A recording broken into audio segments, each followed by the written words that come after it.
Beers and Bucks, episode 4. Tim the Toolman Shoots, aka Shed Dog. What's your nickname? I don't have one. And Mike here. Welcome. You need a nickname. Welcome everyone. I'm gonna make that my goal between now and the end of the year to give you a nickname. Perfect. Can't wait. It's gonna be. Maybe we should bring up for debate tonight. We need a nickname for Mike. I mean, you've got Tim the Tool Dog. Ooh. Tim the Tool Man Shoots. And then after your shed extravaganza, you became Shed Dog Shoots. I found a lot of sheds. Although after last weekend's wedding, I've actually got a new face every time you call me now. So. What happened at last weekend's wedding? My wedding? Nope. Oh boy.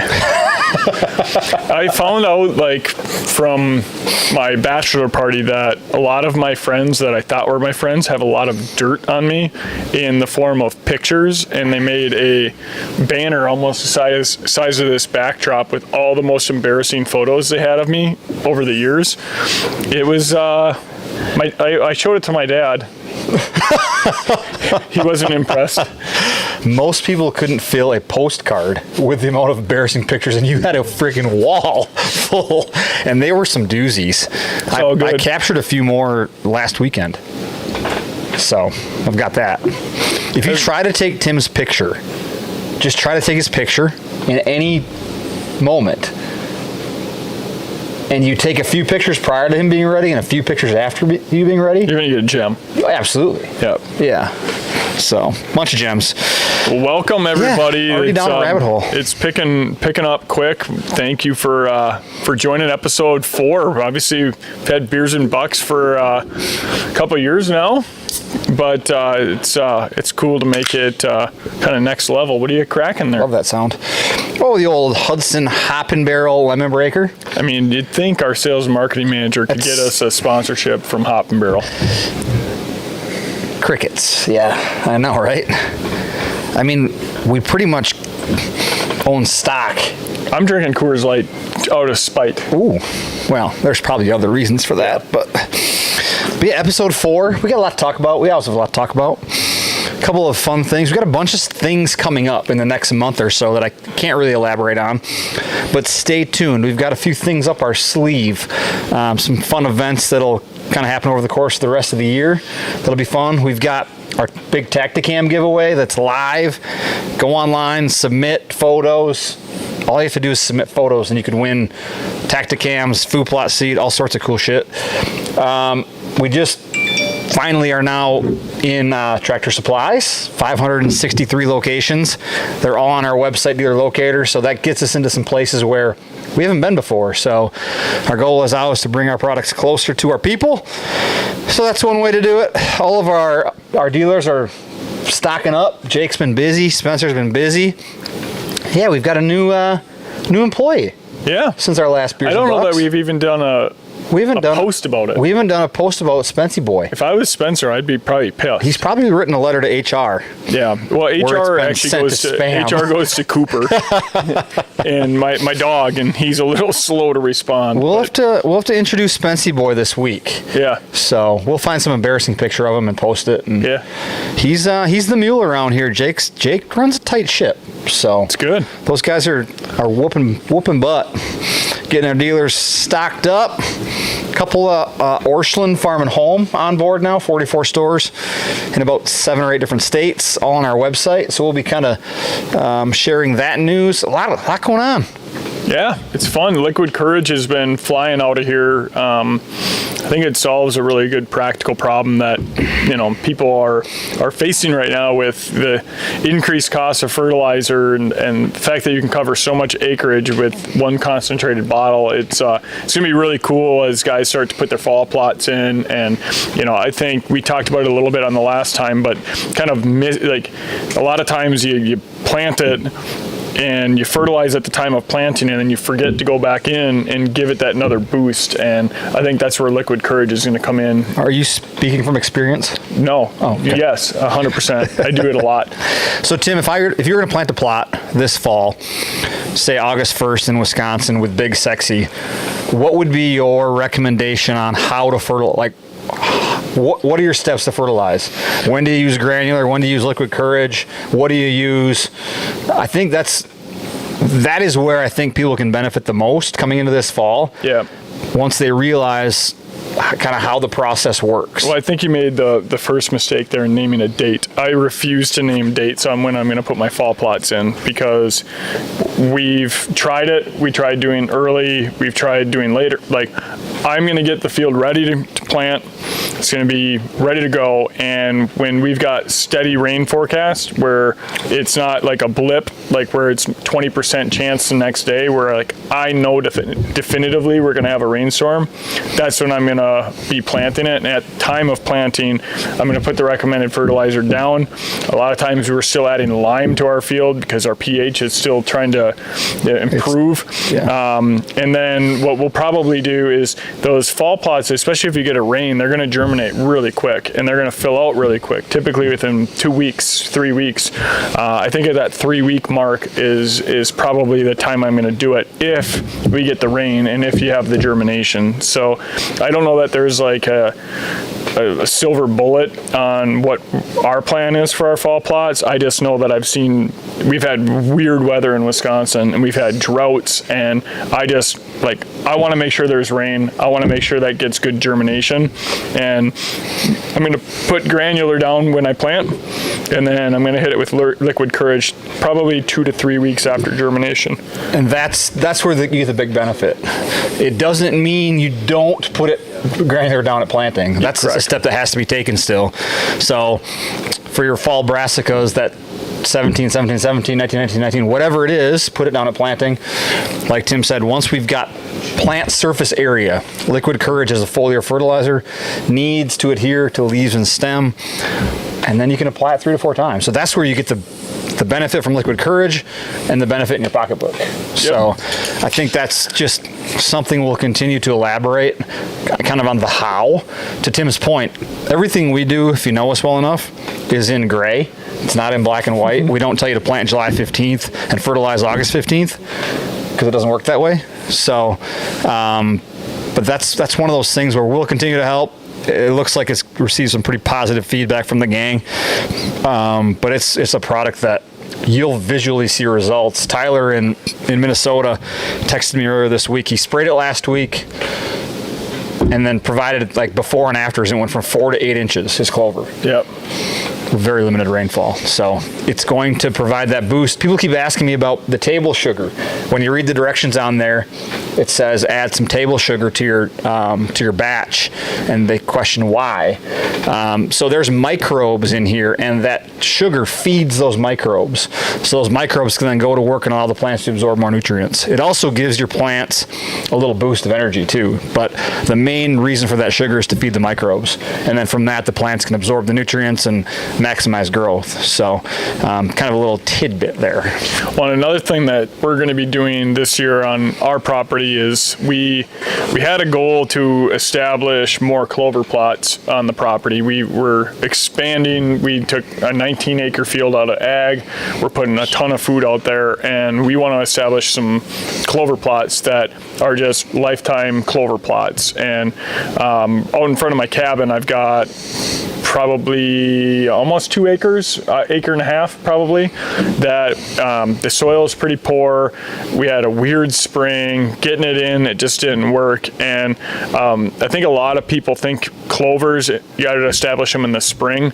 We're going to be doing ours planting for fall planting. So I'm going to be establishing a lot of those in probably August, whenever that date is where I have rain. And I'm going to do it with Sugar Mama. I'm going to have an awesome brassica plot. Next spring, I'm going to have clover. I'm going to go in and I'm going to frost seed into that clover. We did it in a lower field last year, testing it out, and it came in unbelievable to the point where we're going to actually leave that clover. So I think, a misconception that a lot of people have is that you have to plant your clovers in the spring, when in reality you're fighting more weeds then, and quite honestly, probably the best time to get that established is in the fall. So Riley told me I couldn't interrupt, and I almost interrupted her, but I didn't do it. That's good. I know, right? Yeah, following directions. You read the cue card. You started talking about Sugar Mama, and I got so excited because you actually nailed it. The last sentence you said. I'm going to go on a limb and say it's better to establish perennials in the fall than the spring.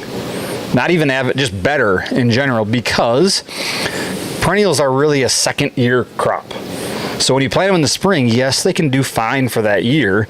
But when you plant them in the fall, they develop roots, they develop all the things they need to maximize growth. And you've kind of distracted the hunter, you and I, with the kale and the turnip and the rape from Sugar Mama. Yep. Let the clover and chicory establish, and that next spring, explosion. So I'm going to challenge people. I'm going to do it all year. I've already started. Take a hard look at Sugar Mama. If you're not planting it, you should, somewhere on your property. It's become, No BS is still my favorite. I love that mix. Almost. Sugar Mama, I mean, almost cheated. Sugar Mama actually edged out Big Sexy on the property last year in our lower field, which that's our OG. Like, you don't edge out Big Sexy. And then Green Machine also tore a little piece of my heart last year. And so, I mean, I think it's all about application. It's all about what you want. But I think you'll all find that you'll find practical application for the like annual mixes. But if you're in an area where you're trying to get clover established, which I think half your plots should be clover, up to half, put Sugar Mama in and then go frost seed it next spring, and you'll be blown away. You won't fight weeds. You'll have to give it a mow, but it'll be phenomenal. I think you'll be blown away with the cold tolerance too. Yeah. A couple of the varieties of the chicory that speaks for itself. That's my favorite plant variety when it comes to hardiness and cold tolerance and all the things. But the clovers we use, they're going to be green in December. If you dig down in your clover plot under the snow, they're going to be green. And no matter what time of the year it is, deer need those greens. So the cold tolerance, I think, is misunderstood, underappreciated, understated, whatever you want to call it. But yeah, I think.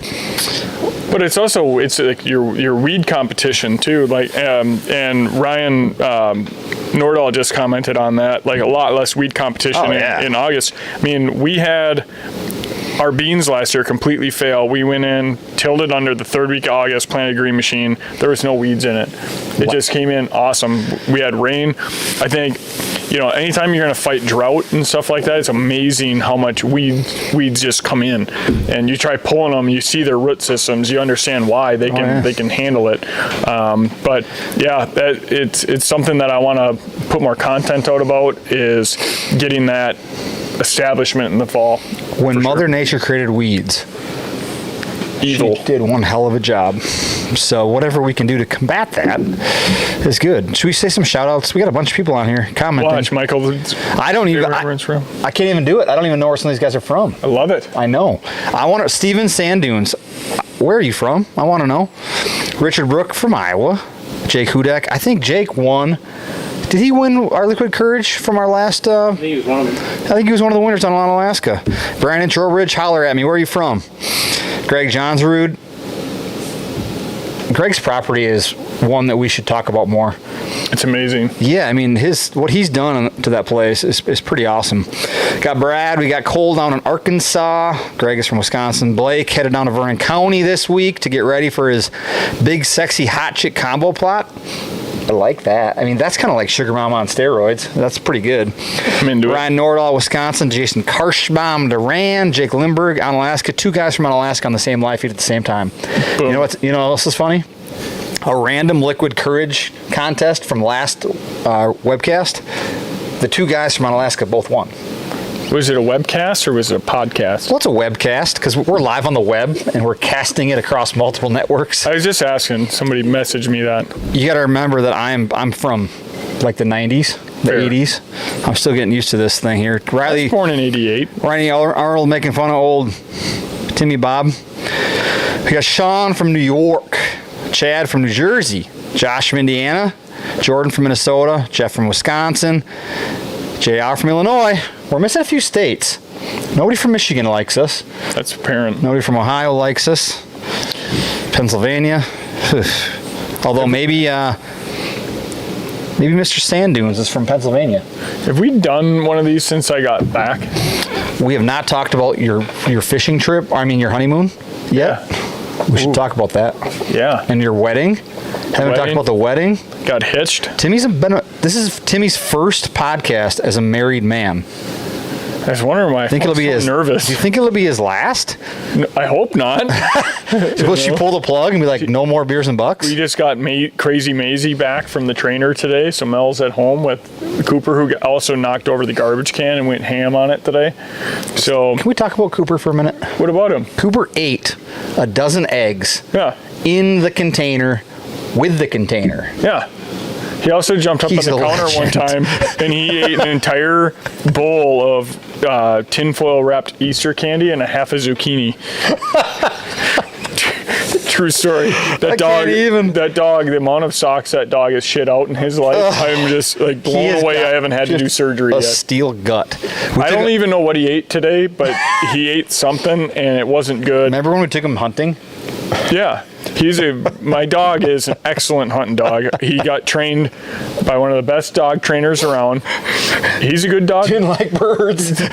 Well, yeah, they had to keep him an extra week. The first lab they'd ever seen that was afraid of birds, but it's not a big deal. When we went on our first and only annual crow hunt. Never saw a crow. We never saw a crow. And the one time we did have birds coming in, Mike's dog is just a bird fanatic, just freaking out. The other dog that was with us was freaking out. They were all pumped up. Cooper was laying kind of on his back, chewing on a attached tree, In the middle of the field. just mowing on a tree. I'm like, glad that bird training worked out for you, pal. Yeah. But hey, he could be like the Kobayashi of dogs. Yeah, Just house 7,000 hot dogs. yeah. Or I should raw probably eggs. get him into food eating contests. Is that a thing? You should get him into the vet. Just to make sure No, everything's every okay. time I go to the vet, they fat shame him. I'm like, well, the dog likes to eat. Remember when he went on that diet and lost like 20 pounds? He looked like a hunting dog for a couple days. Yeah. Yeah. That was good. That was neat. But now that we're done bashing poor Cooper, he's not even here to defend himself. Hey, we got someone from Michigan. Sorry to cut you off, Riley. We'll be mad. But I was lucky enough that my wife let us go fishing on the honeymoon. And she's like, I get the first fish. And I'm like, that sounds great. Boom. She caught a mahi-mahi. She was all pumped up. Did you eat it? No, we gave it to the captain. Oh, that was nice. Yeah. And then about 2 hours later, I hooked into a marlin, and I ended up catching a 96-inch marlin, striped marlin, So, what's that, like 7 feet? 8 feet. The big ones down there, though, they get, I think they're blues and blacks, and they get up to like 1,000 pounds, 1,200 pounds, and like I cannot So even 10 imagine. times the size of yours? 10 times the weight. I just cannot even imagine How does someone of your stature, Tim, reel in a fish that's 10 times the size of the I fish? wouldn't be able to. I'd have to have a first mate. Was that an invite? Yeah. Sweet. But it's apparently October, November down there Bad timing. in Cabo. And I'm like, well, I'd rather go kill a whitetail. So How's that been working out for you lately? not great, but if I whack a whitetail early, I might book a little trip down there. In your defense, you could likely whack one early, but you just don't. Yeah. So I think I love your dad to death, but I think this year you get the green light on the first mature deer that daylights. We hold the reins on old Jeffy boy so he can hunt during the rut. Yeah. I don't know, I'm just saying. If he's listening, he'll be upset with me. But he really should hunt the rut. He was born to hunt the rut. Mm-hmm. You've witnessed his shenanigans when he's tagged out in September. He's ready to go. He's rip-roaring, But ready to go. if the big eight's there, we're going to shoot the big eight this year. And Who is we? me or dad, Ooh, there you go. you know, Marcus will probably come have a sit. You're always invited, yet you never come. I don't get invited very often. It's My daughter's watching from home. Little Veda said hi. Hey, She should be on here. so let's define this. An open invite means you're invited anytime, and you don't need to I don't need to keep next thing you know, I'll be wiping your ass for you. This would be fun. I said you have an open invite to come hunt, even if I'm not there. You could go on a Tuesday. So here's what's going to happen this year. I'm calling my shot. You're not going to know when I'm hunting. I'm just going to text you No, but you got to let me know, the bloody arrow picture. and I'll let you know what stand. And then you're going to say, you killed one? And I'm going to say, yep, from the lone wolf. I'm going to put you up on the tee. 'Cause that's how I work. You've All put right. so much time on the tee that it's time that you kill one on the tee. Let's see. That Stan and I just don't get along very well. You could have killed the Big 8 there, daylighted. If I would have sat every day of the fall, yeah, it's a beautiful sit. someone's got to work. Well, that should transition into, so last year we had the Tacticams running and I never cleared the chips, and I went through about 8,000 pictures and saved anytime we had a daylight, I would say a 2-year-old or above daylighting, I saved the picture in a file. Any one of our shooters, I saved every one of their pictures. But what we're going to start to do now is we're going to start compartmentalizing them and go, when were they actually daylighting versus when were we getting these nighttime cruising pics on some of the fringe areas. And I think it goes back to Pretty wild stuff, huh? the conversation that my groom's dinner was down in Buffalo County. Tom Indebro's Can you say outfitter. county again? County. Okay. County. Buffalo County. The OG of outfitting Riley's down gonna there. be pissed. I'm And interrupting you so bad here. It's fine. I see him. He's just kind of pacing right now. It's fine. It's when he starts that lip quiver that he does. He did that like 2 weeks. Remember when we lost circuit? Oh, a lot yeah. of lip quivering. Yeah, when that starts happening, it's like time to, seek shelter, basically. I thought maybe he was going to do the old think, zip me out of my chair. All right, carry on. But Tom, I think he said he started the outfitter in 94. Had to be before. Yeah, They early got 90s, the land you're right. down there, Yeah. and he saves every trail cam. They used to make trail cameras. Isn't that crazy? That Yeah. story he was saying? They He made bought their the components? Yeah, they made their own trail cameras before trail cameras were a thing. Barely smart enough to And buy the damn camera. now he's to the point where he documents every deer on the every buck on the farm. So from year old all the way through, he has a track record of all these bucks. And we got to talking to him the Saturday morning of the wedding, and it's just like when someone like that starts talking deer hunting, you don't really tend to say much. You just kind of sit there and just you kinda, ask a lot of questions to try to pull as much knowledge as you can all at the same time. But it was amazing the insight that he has on mature bucks and when they're daylighting. Mike and I kind of looked at each other just like, whoa. But the date that he said for October during the quote unquote October lull, Yeah. one of the dates that he mentioned was October 11th. And as we pulled the cameras and we looked at the chips, one of our top hit list bucks was daylighting And he was on he October looked like 11th. he was dogging. Literally. Like when I talked to Tom that morning, he said it and he said, so this is what happens, guys. He said the most mature doe on the property goes into her first heat cycle between October 11th and October 13th. She won't go into full cycle, so she won't become impregnated, but it's enough to encourage those mature deer to get on their feet for the first time. She'll make a scrape, and that will become the community scrape. He will never visit it again during daylight, but in 30 days, he'll come downwind of it. Like, the stuff he was saying, I almost wanted to call his bluff, but I knew it was real, right? It was like, come on, you're kidding me. But it's like over 30 years of research. And for those of you who don't know Tom Ingerbo, we made a post about him today. He is the smartest man I've ever talked to in my entire life about whitetails, and the most just nonchalant, just spitting the truth. Yep. It was wild. Yeah. Because he was like, October lull. He's like, October 11th is the best day to hunt. I was like, What? excuse me? And that's how this started. And then he got into like the 24th to the 26th as the second period. And I was like, oh yeah, like that's when. But all of a sudden, if you look at our pictures from last year, the 18th, the 18th we had our November 18th, wasn't it? No, Well, November 18th was the day that the Big 8 visited everybody's deer stand. But we had October 18th. We had so it was just really cool. Like having the Tacticam app, I didn't pull my cards and save them to my computer like I normally would, and actually pulling the cards and siphoning through all of them, it sucked. It took a long time, but It's because he did it once for the whole year. whoopsie daisy. But getting all that data now, we've got every buck that daylighted that we had a picture of last year. But the other thing he was talking about that was fascinating fascinating too is that camera. I don't remember what camera he said it was. That it's like the 360 camera, because he's like he would have a camera up on a spot where he's like, no doubt they're passing through here, and he wouldn't get a picture. So then he started setting up a second camera facing back towards the camera, faced opposite directions, and literally bucks were passing right behind the camera. So I think somehow, like, trail cameras are awesome, but I think you sometimes think they're telling the whole picture when they're not.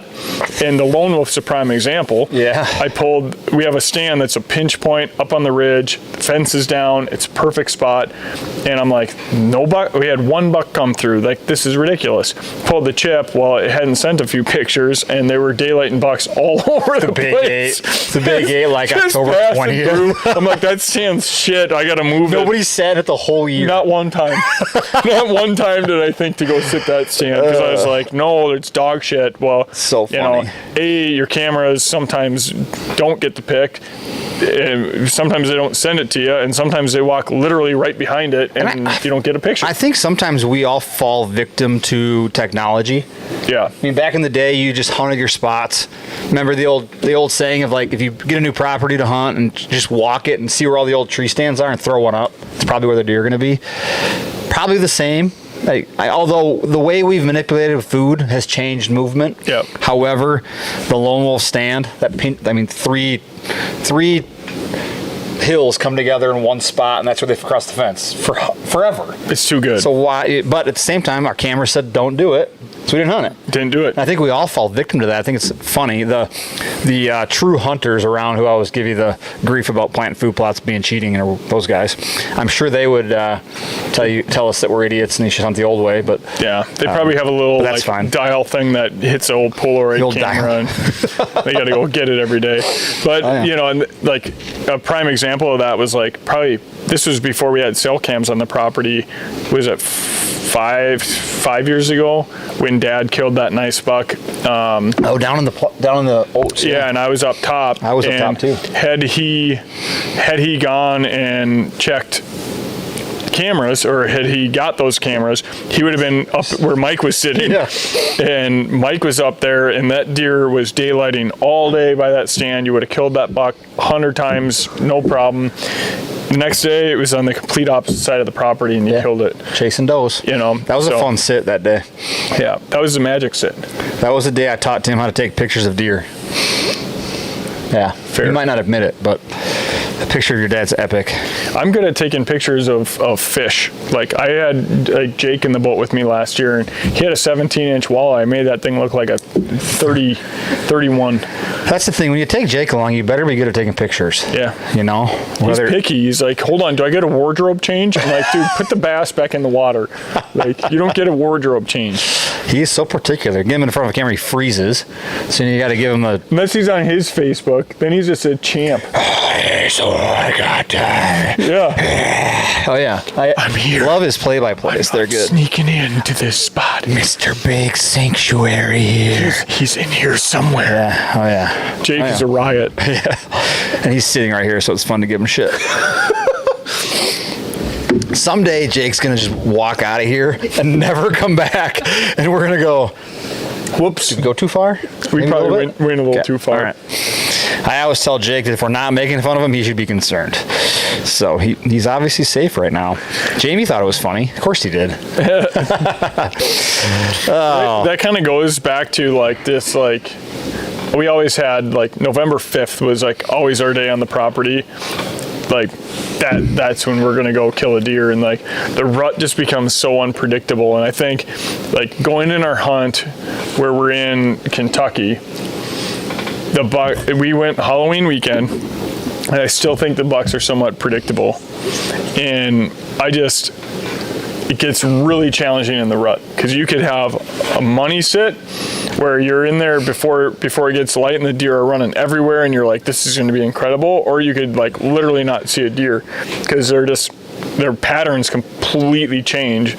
So I think there's like, if you can pattern a buck in October and you plan for some of those dates that Tom was talking about, where like they've been at night, but you're like, this thing's gonna daylight. I think it could change my mind a little bit about putting more full day sits in October. Think about Kentucky. Like the week we go to Kentucky, in my opinion, is the best week we could be there.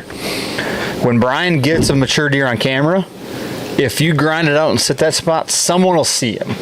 The next week, just as fun, I'm sure, but much less predictable. Like you just go sit and hope for the best and something runs by you. Whereas, again, people are probably going to hate me for saying this, but because it didn't actually work out this way, but in your brain it does. Like it felt like we were targeting deer in Kentucky. Yep. And that's pretty fun when you're going into a sit. You're kind of getting this one. You're getting nestled in. It's like, all right, like in the next 4 hours, I may have my moment of truth with that deer, whatever it was. Now, Jake and I both shot a deer that nobody had ever seen before, and that happens every year. However, it's kind of fun to have that semi-predictability of October. Yeah. Whereas the light switches flips in November, and it's just like all hell breaks loose. Yep. Which I wanted to ask. We had a really fun question posed 2 weeks ago on Facebook, maybe, which was, if you had one day to hunt, one day, that's all you get, what is your favorite day to hunt whitetails? And I think the two dates that came to mind, October 31st and November 7th, which totally debunks our theory. Nobody said October 11th. Nobody said October 24th. What do you guys Find that interesting. What do you guys think? So two things. I want you to defend your position, because nobody picked the two dates we've been talking about. And I also want you to tell us what's your favorite date again.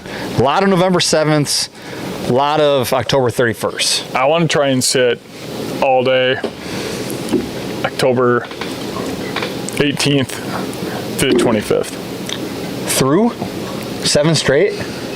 Yeah. I'll probably get fired, but it'd be cool if I could do it. Dad'll do it. He's retired. Yeah. Halloween, November 3rd, October 27th. Ryan, you cheated. You gave us 3 dates. We asked for one date. Pick your one date. Don't cheat. One date. The directions were simple. They were simple. It's not a multiple choice test. wasn't I was multiple- always bad at those. I'd always chose It wasn't C. A, B, C, or fill in the blank. It was pick one. What's it going to be? Did you ever have a test in school where Now you had to he's do bumping A, me. B, C, and then you had to explain why you chose that answer? November 4th he picks. Oh, Okay. I was going to guess the 31st, yeah. 31st, I tell you what, a lot of 31sts. Halloweens. The buck I killed in Kentucky last year was the only deer I've ever killed on Halloween. You messed it up because I brought my costume. I was ready to go trick or treating, and Well, it's like, oh, shot a buck. You know, it's like technically Jake messed it up. I just cleaned up the mess. fair. Which brings me to my next point. I might get yelled at for this too. So Jake posted a video of him shooting arrows last week. Tim, have you shot your new bow yet? I haven't got it set up yet. Okay. That wasn't my point though. I just was curious. Hey, Brian's on. So Jake sends the video and I look at it. I look in the mirror for a second. I go, what in the actual hell is going on here? Because last year I drew a picture. Here's the deer. Here's the front shoulder. Shoot right here in the frickin' lungs. So his first shot looks like maybe it was like eking the lung, and then it was like heart, shoulder, neck. I saw a leg. And I was like, dude, you're going the opposite direction here. What happened with that little guy? What happened with like center mass? Yeah. Jake. Maybe I'm wrong. Jake's gonna prove us wrong. I'm a this year. long guy. He's gonna 10-ring one. He's going to. This is a learning curve. This is part of it right now. And this is the part where I just beat it into his head to aim for the lungs and stop trying to shoot in the dang heart. Yeah, I don't try and do that. Because then you crowd the shoulder, you get excited, you hit the shoulder. Sorry, Jake. I did see stop one now. that looked like it was a little bit low. The leg shot is deadly. It can be deadly. But typically not. Negatory. Brian Durr, he laughed. But was he laughing? Probably not. Rain. Shots aren't his forte. Ryan Nordahl, Shit. the rain. We finally got a little bit of rain here today. We actually got some decent rain. It downpoured when I was waking up this morning. It didn't look like it rained now. Like when you went home tonight, it was like still crispy and dry. We need a big soaker here in Wisconsin. We do. Yeah. I don't know. I'm hopeful that this dry spell turns itself around for planting season, because typically like this time of year, moisture, then we get into July and August and we get that 8-week stretch. So maybe Mother Nature has some big plans for us. I hope so. It'd be nice to get that twice a week rain in the July and August. The corn around here is starting to kind of like curl and wilt, which is never a good sign. Yeah. My clover plot looks good, but Jake's clover plot looks really good. I owe him some compliments now after I ripped on him for a while. So. Yeah, you were kind of mean there. I was mean. I can be mean sometimes. Chip shots aren't his forte. Naming his deer T-ball. What do you think, he's going to clip him in the sack? Not T-bag. Oh. T-ball. Like he's going to put it on a tee for him. Oh.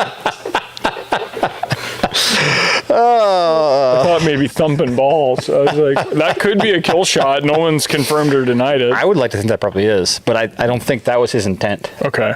Sorry, Brian. Much smaller target than the lungs as well. But maybe he'll explain himself here. It depends, though. I've seen some harvest photos with a buck with pretty decent set. I'm just saying. How do we go from... How do I even go from there? The Vanasses, that buck they killed. I went from our favorite day of the month to hunt, and then you went to shooting a deer in the nuts. I'm just saying. You know, I'm not saying I'm going to do it. This is a rabbit hole we might not come back from. We might be lost in it. There are some questions here that we should probably answer. And the one of them, I can't go back that far. One was somebody asked why Sugar Mama instead of Boss Brew. And the other one, it was about, I think it was Riley's mother-in-law asking about hot chicken. I don't have the question anymore. So my guess is she'll be able to ask somebody about it later and we can probably answer it for her. I think Sugar Mom or Boss Brew would give you some good additional benefit too, just with some of the additional seeds it's got in it, buckwheat and stuff like that to help improve the soil. It's a good one. There's really no rhyme or reason why I would lead you towards one or the other. I just had good luck with Sugar Mama. They're both good, yeah. We're probably going to get kicked off the podcast now that we're talking about tea bags. Who's talking about tea bags? Ryan Nordahl said the X-Rated podcast is live. We can't click the good for children anymore tab. I don't know that we ever could, but yeah. Dawson asked if that's a new stockpile block. Same block, just we've done a different job of blending it in hopes that, so the deer eat these things so fast that our goal was to maybe get a few more days out of it. So you'll notice that the corn is a little more blended into the block to provide a little bit more firmness is our hope. Same block. That thing's stupid. If you're not using that, I'm sorry for you. It is. You should be. It is a improved stockpile block. And it is improved, yeah. It really is. When you look at the other stockpile blocks that we had, there'd be big clumps of corn, which sometimes would cause like it to just kind of fall apart, or the deer would just literally come and just take heaping bites out of it. I don't know that they're going to ration it any more than the previous block, but I think it's definitely an improvement on it, you know. Absolutely. So, wow, Tracy came back. I have bare spots in the hot chicken comeback kit after our first mowing. Should I plant now in the spots or wait until fall? You know what? I would wait. As they grow out, it may fill itself in. Clover can have a tendency to do that. And with no rain in the forecast and temps in the 80s and 90s over the next 20 days, I would wait till fall. Yeah. Maybe put some, you could, depending on how many bare spots there are, maybe you broadcast a little Sugar Mama in there. We've been talking about it. Yeah. Could integrate some brassicas into that mix, and I think that's pretty neat. I had some other questions today too. It's question season, which is my favorite. Yeah. We're kind of ramping up to fall planting over the next really 3 or 4 months, depending on where you live. And one of the questions that we get a lot, and some of the experts might disagree with us. But I often get like, I have a half acre plot. This is kind of in the springtime. Can I plant soybeans? The experts would say, no, it's not enough. Tim and I were not experts, so we say, yeah, go for it. Just have a backup plan. So now we're into that phase of the backup plan, because deer are grazing the beans. We do it at the farm all the time. They're grazing the beans. What can we do? Yep. Timmy, what can we do with 1 acre bean plots that we've planted in the spring? And now we're noticing some graze pressure creeping in from the edges. And as we get into fall, we want to make sure that we've got plenty of food. Well, we're dealing with the same thing right now. We planted 3/4 of an acre of corn in the lower field this year, and what we noticed with some of the new growth is it's just getting ravaged by the deer. So I'm going to see if the corn's going to power through it. Some of that corn was put in place just for access in and out of the stand. If that fails, we're going to put incognito in probably within the next week or two. But if you're in a situation where you had beans in and they're just completely nipped down or ravaged, like, you can replant it. And we did it last year. Or just broadcast into it. Or, yeah, absolutely. If the weed control, like, if you're not fighting weeds and your beans truly failed because they got so much graze pressure, and you can still get good seed to soil contact with a broadcast, absolutely. What mixes would you recommend? I would like a illicit. I would like a Big Sexy. I would like a Sugar Mama. Smaller seeds. I don't know that Green Machine, yes, as long as they can get good seed to soil contact. Yeah, the winter pea won't work that well, but everything else will. Yeah, but I would say don't be afraid to, if you did plant a small amount of corn or beans and it got crushed. Right in front of my cabin last year, they had that corn so tore up by July 15th. Yeah. We should have just tilled it under and replanted it, and we didn't have near the deer out there because they had ate it all. They were down in our lower field, which another good thing, but we wanted more food, so. We got a bunch of stuff coming in now. We just triggered some questions. And we mentioned incognito a minute ago, and I want to bring this up too because I think once we hit July, people tend to think that it's too late to plant incognito. And you got to think with incognito, it's got 110-day maturity. So we're going to round it down to 3 months. So July, August, September. That's 3 months to full maturity, which is 12 to 15 feet tall. Manute Bol was 7'7". He was the tallest NBA player ever. That's twice his height. So in 55 days, you can protect Manute Bol or Dikembe Mutombo. Yeah. From deer. So I'd like to think that you could plant it all the way through July in the north. She'll be okay. Into August in the south. So we've still got 60 days left of incognito planting season. That is probably the quickest way to improve your deer hunting on your property that you can do. Security, access, deer and edge creature, create an edge. So much you can do with it, manipulate deer movement. I can go on, but planting is wide open on that. It loves heat, loves moisture, it loves fertilizer. Oh yeah, Brian meet Ryan, Ryan meet Brian. That's where we go. Whitetail Crossing, Springfield, Kentucky. Let's go. Probably sold out, so you better contact him right now for next year. Let's see here. Sean, hey guys, how soon would you use the Liquid Courage on a new plot of Hot Chick and Comeback Kid? Timmy, you want me to take it? If it's me, I'm gonna wait until at least that first mow, and Comeback Hot Chick, pretty leading indicator of when you need to mow is when the clovers flower. They're maturing, they're ready to go. I'd hit it with a mow, and then I would hit it with Liquid Courage. Perfect. For anybody else, it just has to be plant surface area. Yep. It has to be absorbed through leaves and stem. Well, and keep your mower deck as high as, 4 or 5 inches, probably 5, 6 is as high as you can get it. You don't want to mow it down to the ground. So, especially in times of stress like we're dealing with it right now. oh yeah. Jason Karshbaum, fall planting in Wisconsin, middle to end of August. I would say July 15th to September 15th. 60 days. Let her rip. I hate to give dates. I don't want to give a date. Mother Nature's going to When's the rain coming? The earlier you plant it, the more mature your plants will get. The later into the year they will exist. The later you plant it, the more immature they will be, which will encourage earlier attraction in September, October, November. So, hell, you could plant it if you had 60 plots to plant. You could start July 15th and plant one a day till September 15th.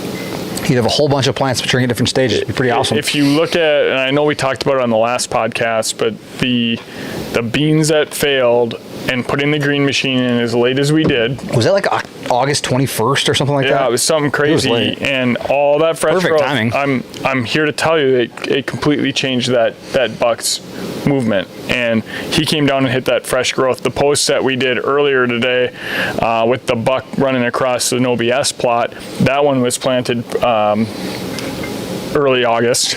So, and that plot is just lush green. We had rain. I think the biggest thing is there's not a date, and there's some guys that this is the date that works. I got to go put my plot in. Go do it. Plant it. Get it in the ground. But if you're fortunate enough to be close enough where you can watch the forecast, that is going to be, like, in my opinion, you can do anything you want with the soil. If you don't get rain, your plot is not going to be as good. If it sits in the ground for 2 weeks and you don't get rain and the fertilizer's sitting there with it, like, you're probably not going to have a great plot. And then you're going to go, well, what's going on with this seed? Well, it's not the seed's fault. It's not you did everything right. Mother Nature didn't give you rain. You need a rain. real beast sometimes. So apparently our sales and marketing manager does a horseshit job of telling his family how to use our food plot mixes, because they're all asking us how to use them. Well, should we give him some education, some edumacation? He probably, yeah. Sorry, pardon my French too. Sorry. Also, we got some guys throwing bows at Spency Boy. I like that. Gotta love that. Spency shoots nubbin bucks. Have you shot a nubbin buck? Never. Come on, Thomas, bring some real legit info, bro. If you're gonna come to play, you got to bring the data, and I need probably a picture. And we're gonna data crunch. We're gonna check all your sources. It's gonna fact check. Yeah, I mean, we don't post anything on this podcast that's not fact checked. Everything is fact checked. Just ask Facebook. Yeah, we get the little fact check. Yeah. Idiots. Are you sure you want to post that? Yes, I'm positive. All right, Tracy and Morgan. I want to tell you all about these pounders here. So, the pounders, Riley, they're dual purpose. All of us little mad chemists sometimes like to do our own little thing. Some of us only own 4 acres and we only have 1/10 of an acre to plant. So we buy 1/10 of an acre of kale and mix and plant it. Or you take Big Sexy and add some hybrid brassica to it, because the hybrid brassica regrows itself. Or you take No BS and add some chicory, because we all love chicory. Or you take Comeback Kid and add chicory. Mm-hmm. There's a lot of options. I think one of the big drivers for us was, even though like we made the mixes, we were still experimenting with adding stuff to the mixes. Absolutely. And I like taking extra radishes. Like, now they're defending Riley. Oh, come on, Tracy. Here we go. Don't start with this. By defending Riley, that encourages me to make more fun of Riley. Yeah. Add fuel. He wasn't like, now he gets to sleep out in the shed tonight. Oh yeah. Yeah. Got a nice place in the basement for him, and now he's gonna be outside. He'd probably like it. He'd probably bring that hammock. Stupid hammock. He tried to bring the hammock, and he tried to string it up in front of the cabin. I'm like, how about you just take the nice, comfy bed, you weirdo? He slept in it all night too. I know. Maybe he was trying to tell us something. But I think, like I was talking to Eric Stewart this week. Oh, yeah. He's like, Big Sexy's just getting crushed. I was like, add a little hybrid brassica into it. It's going to grow faster than the other plants. Yep. And maybe you'll handle some more of that graze tolerance or graze pressure. And he's like, it's a good idea. So, I think that's what kind of the driving factor was behind it, is like, we have the mixes out there, but you might think that adding a certain seed variety to that mix might help it excel on your property, and that's what we wanted to make that all available. Jonathan Hartman, I want the biggest turnips radishes I can grow. Take Mother Nature out of the mix. Any tips to get it rolling? Yes. Test your pH. And don't overseed it. Test your pH. Make sure if it's not a 7, add lime to get it there. Nutrient intake will increase the size of your turnip and radish. To Tim's point, more seed will create smaller plants. Less seed will create bigger plants. And plant it earlier. Give it more time to mature. And then make sure you don't skip steps with fertilizing. But a lot of times what happens with guys that reach out on the website that go, well, like, why are the bulbs so little? They're like the size of a golf ball or a ping pong ball. And I'm like, look at how close they are together. They're all fighting for the same nutrients. You didn't give your brassicas enough space. So I think that's probably, and some guys overseed intentionally their 100%. brassicas because they want the top growth. Yep. That's fine too. But if you want the big purple top turnip, like, it needs space. It cannot be competing with 4 other turnips within 6 inches that are all trying to grow to be that giant turnip. So, Like less Timmy is more. the turnip. Timmy the turnip. Yeah, he's a giant I turnip. can't believe no one's given any feedback. I mean, it's not even me. I'm not even Timmy the turnip. You're not Timmy the turnip. We haven't heard much from Timmy lately. He's been busy. Yeah. Busy working. Yeah. To Tim's point, though, the real Tim, not the turnip Tim, if you've planted your plot correctly, like a Big Sexy plot, we'll use that for example, 2 weeks in, you're going to text us and say, do I need to put more seed down? Because you're going to have all these little plants germinated that are dispersed, and you're going to be nervous. Yep. 3 weeks in, it's going to fill in. By 4 weeks, you're going to go, Oh. you won't see any dirt. It'll be completely, like, that's perfect seeding. When you think about, if I had a half-acre Big Sexy jug in front of me, it covers half of a football field.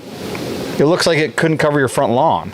So, like, to put that into perspective, to your point, Run when you seed. setting 1 and run. Right? I mean, Literally. you can go over it twice. If you dump it all out in the first 10 steps, you can't pick it back up. We go quick. And the big thing with brassica plots, the seeds, a lot of the seeds in the mix, Big Sexy is an example. There's one seed that kind of stands out, and it's the radish. Yeah. Everything else is tiny black seeds. Once it hits the dirt, good luck seeing it. So you go walking through and you're like, I don't see any of the seed. I need to go over it again. Don't do it. You're better off waiting. If 3 weeks goes by and the plants aren't filling in certain areas, go and drop a little bit more seed, but less is more with your brassicas. Yep. Thomas Graber. Should I till my plot again before I spread some No BS on my hot chick? He was a gentleman in Indiana who the deer have annihilated his hot chick plot to date. Or should I watch the weather and plant before it rains? I would probably try to overseed into it. I wouldn't retill it. If you can, throw it on there before rain. Little No BS, little hot chick, maybe some brassicas in there too. That's what I would do. Yeah. Sounds yummy. I'm gonna completely, we talked about No BS for a second. I'm gonna completely shift gears to the horseshoe. Yeah. I posted a picture of the horseshoe plot on Facebook this week. And then I got pictures from eons ago of the trail cam of No BS. And when we launched No BS, we launched it as a throw and grow that was twice as expensive as all the other throw and grows on the market, and it failed in its first year. And then Tim and I realized it's a hunt plot that just happens to grow in the cracks of your sidewalk. So let's remarket this thing. And Timmy became best buds with it and planted it the last 3 years. Let's just talk about that plot in particular. Not only because of its design, but because No BS doesn't get enough love. Yeah. Because it's a throw and grow. It comes in awesome, and it handles amazing grade. Like, so this is right off of the back area. There's creek bottom, swampy, tons of bedding area, but it's also the main pinch point from the neighboring properties that all funnels in right to this one spot. So it gets a ton of deer pressure, and the fact that we plant that and they're starting to hit it early September. When did you plant that last year? End of July.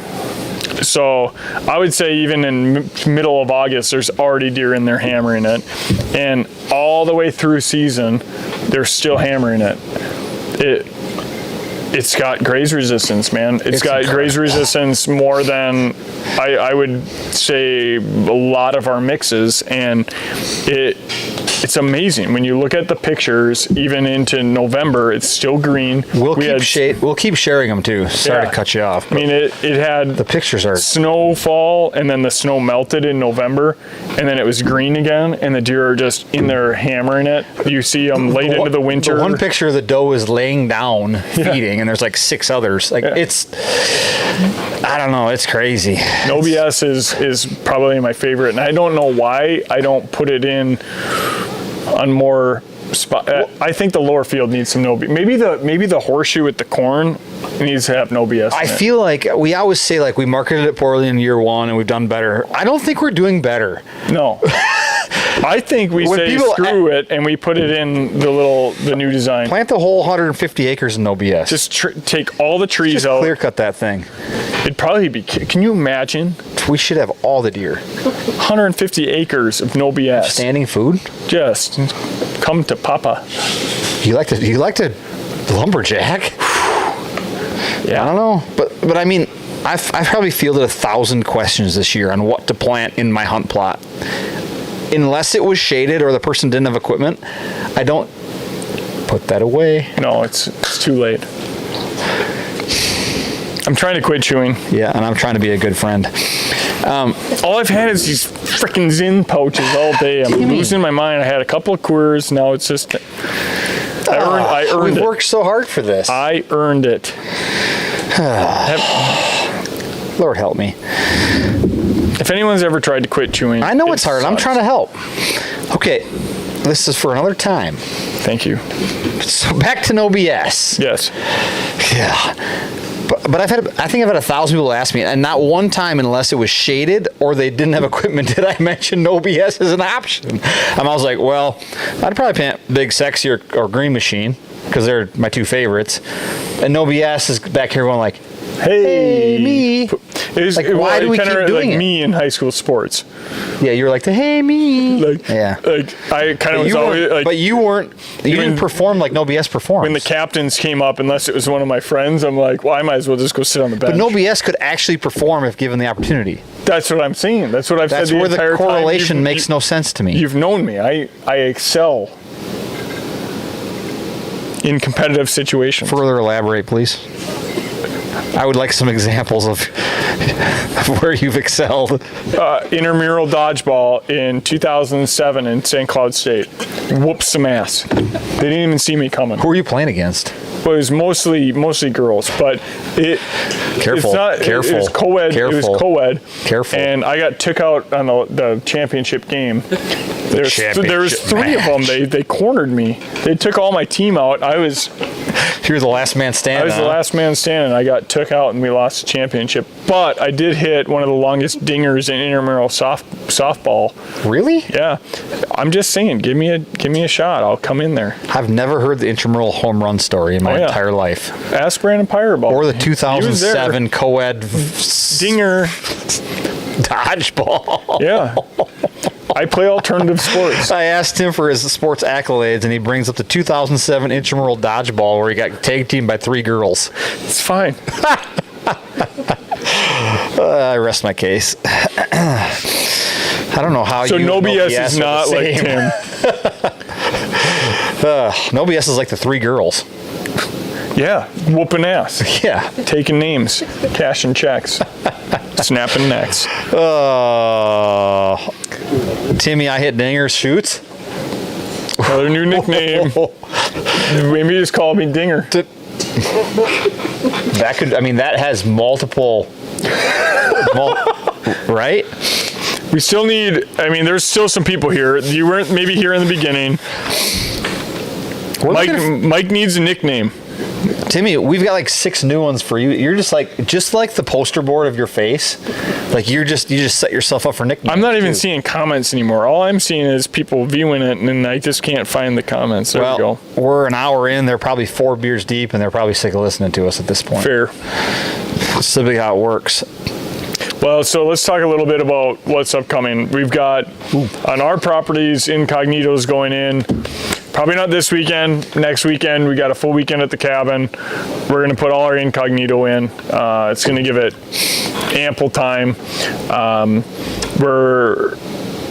Corn's coming up in the lower field. We're getting ready for what's going on in the lower field. Green machine's going back in there. We're going to put probably no BS in Yep. Completely switched it up on a whim. Yep. That was not going in there prior to now. I think what I might do when seeding the no BS is I might add a little hybrid brassica to it. I like that. It could be pretty cool. We've got about 4 acres of test mixes going in. Hello. I'm pretty excited about those. And we're testing it in literally the shittiest soil you could possibly imagine. Below sand. Our field, years ago, they took all the topsoil off. So we've got the nastiest shit you could ever imagine to test plots in. So that's what we're going to do. It's the perfect test study. Our neighbor, Mike Lagerstrom, I'm like, hey, you got a little room for some test plots? And he's like, yeah, I do. Will it grow in sand? I'm like, we'll find out. It's the whole idea of testing. It's kind of like everyone around us. We just got pretty shitty soil. And the neighbor right across is taking all his black dirt off. He had like the best soil around. So we'll see. But a lot of fun stuff going on. Actually, Love the Grind, TV show that we're sponsoring this year, actually just aired today on the Sportsman's Channel. I'm excited to watch the first episode. Yeah, my DVR didn't work today, but it airs again Friday evening, I believe, 8 somewhere around there. So if you got Sportsman's Channel, check them out. They're local in Wisconsin. They do amazing things. So. Really awesome visuals. I mean, they're so talented. But I think also you can learn a lot from that show. The show is designed to help you improve your domain. And the way they use domain, whether you own 100 acres, 1,000 acres, or 10 acres, I think can be really beneficial. They manipulate deer movement. They also utilize plant varieties to trigger like when deer are in things. They do a really, really, really good job of getting hunters in front of deer. Yep. And I think you can learn a lot from it. I don't think I watch a lot of hunting shows, and I don't think there's like it's always they're there, they kill the buck. Yeah. But how do they explain how they killed that buck? Yep. And I think they killed a bunch of slammers. So it's going to be a phenomenal season. Yep. No celebrity. There's no celebrity. No. It's just here's the property. Here's how we set it up. Here's what we did. Here's what happened. Here's how we killed this slammer. How can you not apply that no matter where you live or what you do? I think it's going to be a pretty incredible show. I've kind of fizzled on a lot of the shows, quite honestly, recently. I like to learn. That's why some of the YouTube channels I get more out of than the Sportsman's Channel or Outdoor Channel. But I would give them a look. I think it's going to be a pretty cool show. I agree. We also have the Tactacam contest going on right now, which is really a giveaway. Do you want to explain the rules? Go online, follow the link. You either have to, and I'm going to probably screw this up, and Riley's going to slap my hand. So it either has to be a picture from a Tactacam of a domain food plot or recharge or stock ply or bad habit, or a picture with the Tactacam and some domain gear. It's not hard to enter. We've got some example pictures on there. Yep. But enter. It's a nice prize pack. Every week. And it's every single week. Like, if you don't win this week, keep entering. Every week it's going to happen 10 weeks. for 10 weeks. 10 That's 70 days for you guys counting at home. So if you don't have your food plot planted, Who knows that math? Oh, 10 weeks, 10 times 7. Okay. And a grand prize at the end. so now if Yeah. you didn't know the math, thanks to Tim, now Jeepers. you do. Kittens. That was So if you bad. don't have the proper tools, we edit that? aka if you don't have your food plot planted, your recharge out, your stockpile block out, a Tactacam setup, you've got 7 or 10 weeks, 70 days grip it to and rip figure it. it out. So it's on our website. Check it out. It's all you have to do is enter. Like, it's not hard.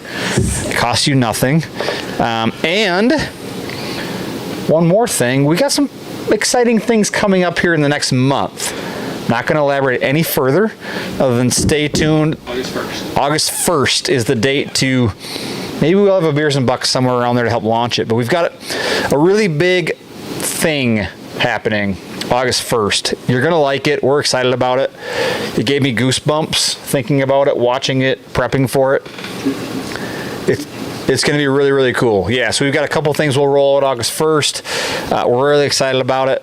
And it should be one heck of a summer and fall. And we work really, really hard this time of year to keep up with product, get product out there so everybody can turn their property into domain. October and November, we get to sit back. But that's when we get to kind of live through your triumphs. So get those plots planted, and then please share your results. That's the best part. Send us pics. Yeah, that's our favorite part. When you kill deer, it's like we did. So it's fun. Anything else we got, Timmy? That's all I got. I'm We're sure running a people little are over an sick of hour. us They're by probably now. tired. Yeah. Thank you all Folks. for episode 4. Hell of a Beers and home Bucks. run. Yeah. Thanks for having us, guys. Cheers to another week.